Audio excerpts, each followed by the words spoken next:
Rekan-rekan kita ikut merespon sepintas tentang DPR kemarin.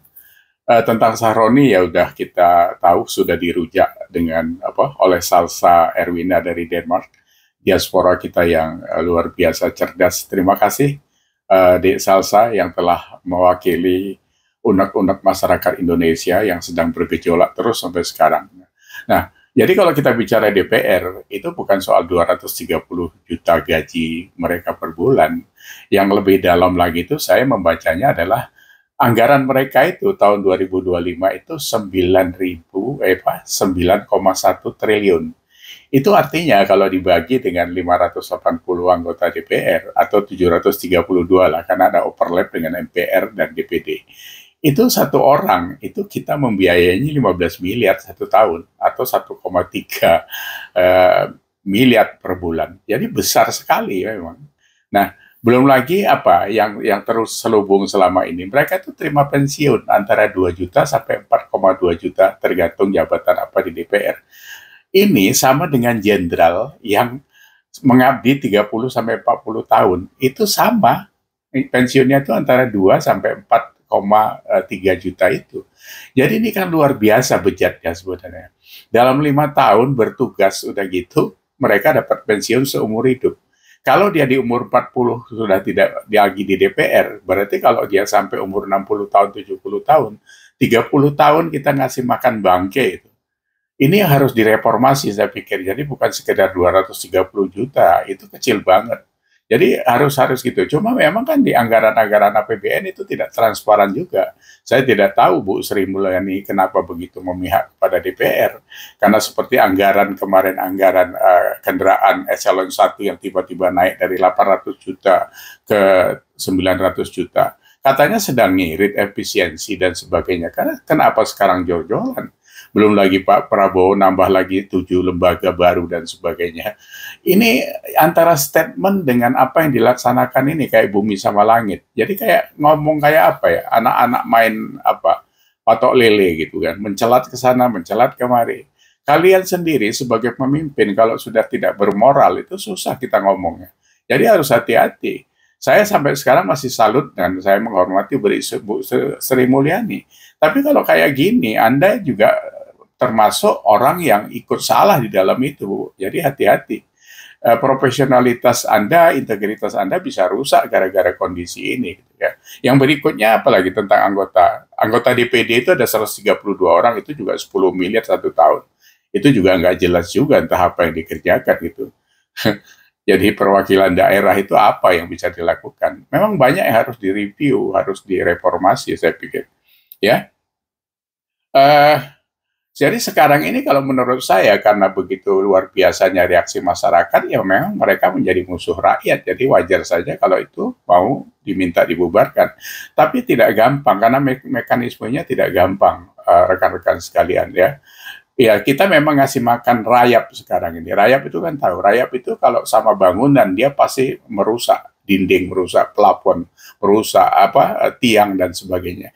Jadi DPRD ini sama dengan rayap itu. Jadi merusak pondasi bernegara kita. Mereka di situ korupsi semua itu gitu kan. Belum lagi yang lain-lain ya. Uh, kita harus paham juga dari 580 anggota DPR itu 62% itu atau 360 orang itu pengusaha.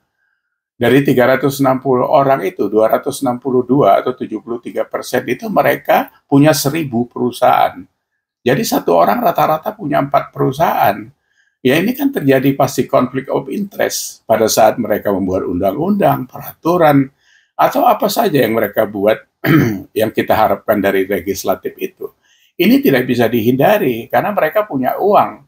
Belum lagi kalau kita bicara kemiskinan rakyat kita yang 192 juta itu kan kalau pas pemilu ya dikasih duit 50.000 sampai 100.000 ya nyoblos gitu. Karena mereka kondisinya memang dalam kondisi yang tidak mencukupi gitu. Ini jadi dilema buat kita, jadi apa ya, jadi blunder juga gitu kan. Jadi selama mekanisme partai tidak dirubah, undang-undang pemilu tidak dirubah, ini akan terus ada. Jadi koruptor ini memang kita yang piara gitu. Karena yang rekrut itu kita gitu kan. Yang rekrut mereka itu kan rakyat gitu kan. Sekarang mereka jadi musuhnya kita gitu kan. Ini yang harus dicari way out-nya seperti apa gitu. Butuh waktu atau bagaimana saya tidak tahu lah ya. Reformasi apa yang mau dilakukan dari kawan-kawan yang sedang memikirkan ke sana itu. Tapi bagaimanapun harus ada action yang bisa merubah ini memang. Kalau tidak ya hancur memang. Karena sekarang sudah terasa kan gitu. Jadi saya pikir tentang DPR itu ya. Jadi berikutnya itu kita mengomentari tentang pemerintah. Jadi Pak Prabowo kemarin pada saat ada demo di seberang sana di DPR, Pak Prabowo juga di istana membagi-bagi 34 bintang Mahaputra dan sejenisnya itu gitu. Ini juga tidak wise menurut saya. Satu ya, bintang Mahaputra dan sejenisnya itu sejak dikeluarkan tahun 1959, itu jumlahnya sampai Pak Jokowi itu ada 278. Jadi 1 tahun itu dikeluarkan itu cuma 3,2 buah saja. Kemarin Pak Prabowo sudah mengeluarkan 34 dalam kurun waktu 8 bulan gitu. Jadi diobral sedemikian murah. Itu kalau kita baca ya, nilai dari satu bintang kehormatan itu, orang itu harus betul-betul luar biasa mengkontribusi terhadap negara ini. Contohnya seperti Jenderal Sudirman, Hos Cokro Aminoto, Natsir, dan sebagainya, pahlawan-pahlawan yang lain. Nah ini sekarang dibagikan sama AHY, Bahlil. Ini anak kemarin yang baru jabat jadi menteri beberapa bulan, udah gitu Pak Hasim. Hasim ini aja Pak Prabowo, cuma ngurusin binatang langka. Masa dapat bintang Mahaputra atau sejenisnya itu.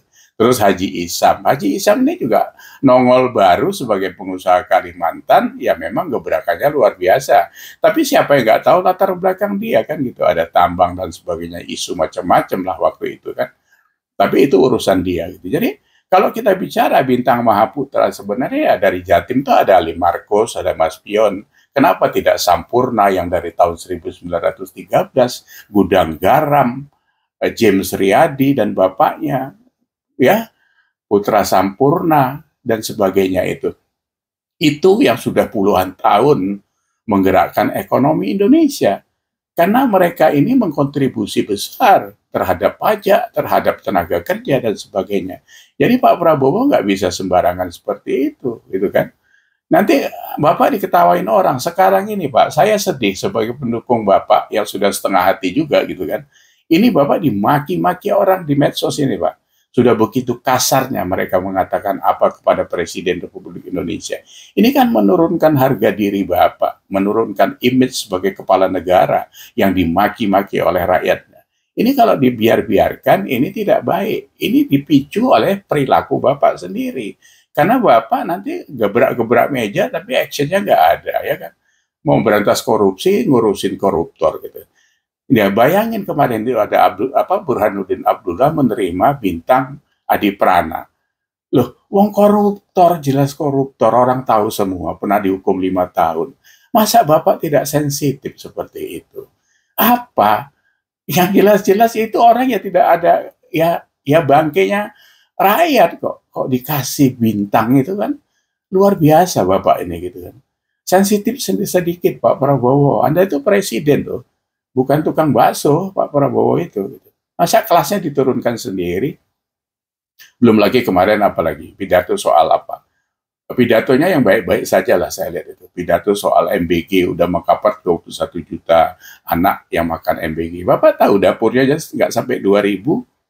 Nggak masuk hitungannya Pak. 21 juta itu Bapak dilaporin kosong saja. Ya, itu kalau sekarang di cover dengan 2.000 dapur, itu sama dengan satu dapur 11.000 porsi. Mungkin itu masuk di akal.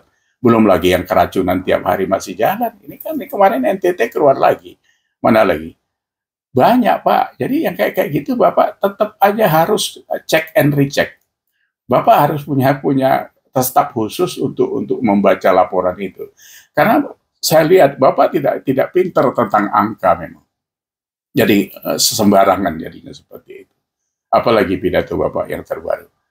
Soal menterinya kasihan karena nggak pernah istirahat. Bang lalu Bapak bilang juga kasihan menterinya belum dapat mobil. Itu pidato presiden recehan itu Pak. Itu pidato ketua RT itu nggak kayak gitu kelasnya. Luar biasa Bapak ini. Jadi dia apa ya, diolok-olok orang karena Bapak sendiri yang berperilaku seperti itu. Jadi yang berbuat-buat sedikit gitu Pak. Pidato, mengasih arahan, terus actionnya jelas gitu. Kayak Puan, dapat bintang Mahaputra, wong dia yang ganjel undang-undang perampasan aset koruptor, kok Bapak kasih bintang Mahaputra.